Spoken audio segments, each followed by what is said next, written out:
আকাশবাণী কলকাতা বিচিত্র সংবাদ সংকলন ও উপস্থাপনা সুদীপ বসু। পাসওয়ার্ড মনে রাখাটা আমাদের অনেকের কাছেই বেশ চ্যালেঞ্জের। কয়েকটি ডিজিট ভুলে যাওয়া চক্করে কখনো কখনো ইমেল খোলে না, কখনো আবার অনলাইনে ট্রানজ্যাকশন কঠিন হয়ে পড়ে। কিন্তু পাসওয়ার্ড ভুলে যাওয়ার কারণে যদি ক্ষতির অঙ্কটা হয় $126 মিলিয়ন আর সমস্যায় পড়েন 7 লক্ষ মানুষ, তাহলে হ্যাঁ, ঠিক এমনটাই ঘটেছিল ব্রিটেনের এক বিমানবন্দরে। 2023 অগস্ট মাস ইউনাইটেড কিংডমের এয়ার ট্রাফিক কন্ট্রোলে প্রযুক্তিগত ত্রুটি দেখা যায়। সে দেশের সিভিল অ্যাভিয়েশন অথরিটি জানান, এক ইঞ্জিনিয়ার বাড়ি থেকে কাজ করছিলেন। তিনি সমস্যাটি বাড়ি থেকে সমাধান করতে না পারায় তাঁকে বিমানবন্দরে আসতে হয়। মূলত সিস্টেমের পাসওয়ার্ডের সমস্যা হচ্ছিল। সেই পাসওয়ার্ড ঠিক করার জন্যই তিনি বিমানবন্দরে পৌঁছলেও ভুলে যান পাসওয়ার্ডই। আরও কয়েক ঘন্টা কেটে যায় পাসওয়ার্ড মনে করতে। সম্পূর্ণভাবে সমস্যার সমাধান হতে সময় লাগে 4 ঘন্টারও বেশি। ফলস্বরূপ প্রায় 2000 ফ্লাইট বাতিল হয়, আর ক্ষতির অঙ্ক 126 কোটি টাকার। জন্ম নিলে মরতে হবে, এটাই চরম সত্য। মৃত্যু কেমন, মৃত্যুর পরই বা কী হয়, সে অভিজ্ঞতা আগে থেকে পাওয়া সম্ভব নয়। তবে এবার এরকম অভিজ্ঞতা মিলবে জাপানে। সেখানে খোলা হয়েছে কফিন ক্যাফে।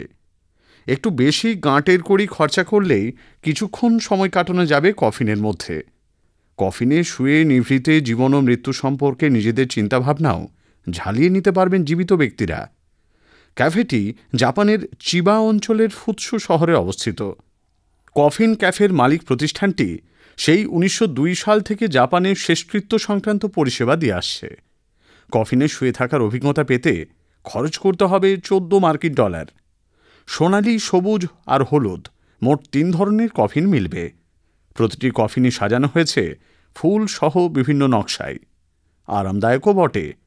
এক কর্মকর্তা বলেন, মৃত্যু সম্পর্কে খুব কম মানুষকেই ভাবতে দেখা যায়। কফিন থেকে বের হওয়ার পর পুনর্জন্মের মতো অনুভূতি পেতে পারেন তাঁরা। এ থেকে নাকি নতুন করে জীবন শুরু করার অনুপ্রেরণাও মিলতে পারে। দর্শিক সোলাঙ্কির বয়স মাত্র 2.5 বছরের একটু বেশি। ছোট্ট শিশুটি এরই মধ্যে এমন কাজ করেছে যা বয়সে বড় হয়েও অনেকে করতে পারেননি এখনও। দর্শিক পৃথিবীর সব দেশের পতাকা এবং নামগুলো চিহ্নিত করতে শুরু করেছেন। তার বাবা মা দর্শিকের মনে রাখার বিশেষ ক্ষমতা দেখতে পেয়ে তাকে আরও উৎসাহ দেন। শুরুতে সে 10 থেকে 20টি দেশের পতাকা এবং নাম চিহ্নিত করতে পারলেও মাত্র 2 মাসের মধ্যেই সব দেশের নাম ও পতাকা একেবারে নির্ভুলভাবে বলে দিতে পারে। শুধু তাই নয়, দেশগুলির রাজধানীর নামও গড়গড় করে বলে দিয়ে বছর 2.5 দর্শিক বিশ্ব রেকর্ড গড়েছে। একটি কেকের টুকরো নিলামে বিক্রি হল প্রায় 2.5 লক্ষ টাকায়, তাও 77 বছরের পুরনো কেক। জানা গেছে 1947 সালের 20 নভেম্বর কুইন এলিজাবেথ II এবং প্রিন্স ফিলিপের বিয়ের কেকের অংশ এটি। আর সেই কারণে কেকের টুকরোটি ভেরি রেয়ার স্লাইস হিসেবেই নিলামে উঠেছিল। অবশ্যই খাওয়ার মতো অবস্থায় নেই কেকটি, তবে ইতিহাসের দলিল হিসেবে রেখে দেওয়ার মতো একটা জিনিস তো বটেই। আনমোলের নামডাক এখন সর্বত্রই।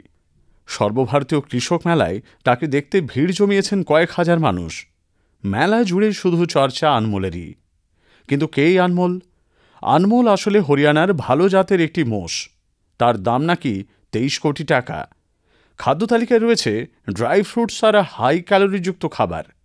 প্রতিদিন তাকে দেওয়া হয় 20টি ডিম, 30টি কলা, 4 কেজি বেদানা, 250 গ্রাম আমন্ড বাদাম, 5 কেজি দুধ।